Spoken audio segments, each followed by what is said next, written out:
YSL La Nuit de l'Homme, which is a highly regarded classic. La Nuit de l'Homme, it translates to the night of the man in French, which I think makes more sense if it's the man of the night. But my French isn't too good and it needs a lot of work, just like the pimples on the side of my face and neck. La Nuit de l'Homme was made in 2009 in France by 3 perfumers: Anne Filippo, Dominique Rapion, and Pierre Wargine. Now let's take a look at everyone's least favorite part, the box. A very mid box. You know, you get the YSL on the front, La Nuit de l'Homme, the size of the bottle, the logo on the top, the information on the back. And anything special when you open it up? No. The bottle, this is my 100 milliliter. This is eau de toilette concentration. This is a 2022 batch. This batch code is 38W800Y, which is like, I think, a 2022 batch. In my opinion, I think that the only good looking bottles in this line are the 100 ml. The smaller you get, the weirder it looks because the cap is just so massive. On the smaller bottles, it's like the same size as the actual bottle. But let's check out the atomizer. Presentation only means so much. What does this fragrance smell like? But first, let's go over the listed notes. So in the top notes, a blast of cardamom. In the mid notes, lavender, Virginia cedar, and bergamot. Base notes, vetiver and coriander seeds. Random assortment of notes there. I definitely get a nice hit of that cardamom off the top. You're also getting a nice aromatic uplift of lavender, definitely a little bit of woods and a little brightness coming in from the bergamot. For me, this is like a sweet, spicy kind of ordeal. To me, this has some like resemblance of a high-class alcoholic beverage. Like it smells like a sweet wine or something like that. This fragrance is very well put together. It's very classy. It's very gentlemanly. So if you were thinking of wearing this, you're not going to get away with wearing it while you're dressing casually. I think that this fragrance is just a little bit more of a dressier type of scent profile. It's perfect for date nights. In fact, that's pretty much the only thing I would recommend this scent profile for. Movie nights, dinner nights, anytime you're trying to get sensual and intimate, anytime that someone is going to be coming into your personal bubble, that is when this nice romantic scent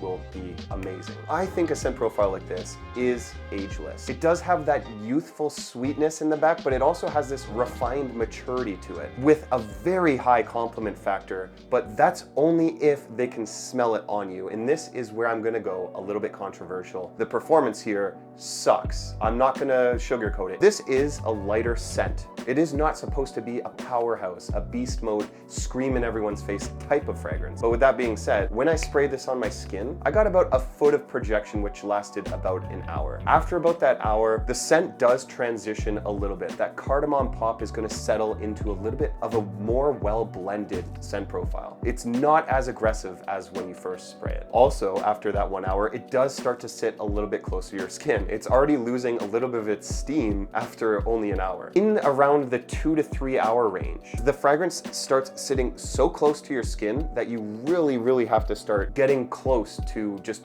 rubbing your nose across your arm to smell this thing. On my skin, it's gone around 4 to 5 hours. The most I've ever clocked it in around was around 6 hours tops, but that is after a couple hours of just a very faint skin scent. This fragrance is known worldwide as being the #1 date fragrance, one of the best smelling fragrances of all time, and that was true. One of my friends who had a bottle of this, I think it was around the first formulation. I really liked the smell of that, and the performance was great. 8 to 10 hours, but also from what I remember, the scent profile is slightly different. The cardamom smells a little weaker in here. The performance is less. A lot of people know that cardamom can come across as very expensive. This is a very high in demand ingredient, especially when it comes to coffee shops. It is an ingredient that became extremely expensive, which probably, in my opinion, I think that whoever's doing the sourcing of the ingredients probably thought maybe we should use a little less of those high quality ingredients to save on production costs. They started after this fragrance spawning all these flankers that were lacking of the cardamom character that this is so known for. It's very obvious that the cardamom became a problem because it's also the cardamom that is more detectable in some of those older formulations. This is a retail of $150 for the 100 ml bottle. I actually picked this up on Fragrance Buy for $117. You can also get this in a 40 and 60 ml bottle, which I wouldn't really recommend because this is a fragrance that you're going to have to overspray. I'm gonna have to give this modern formulation of La Nuit de l'Homme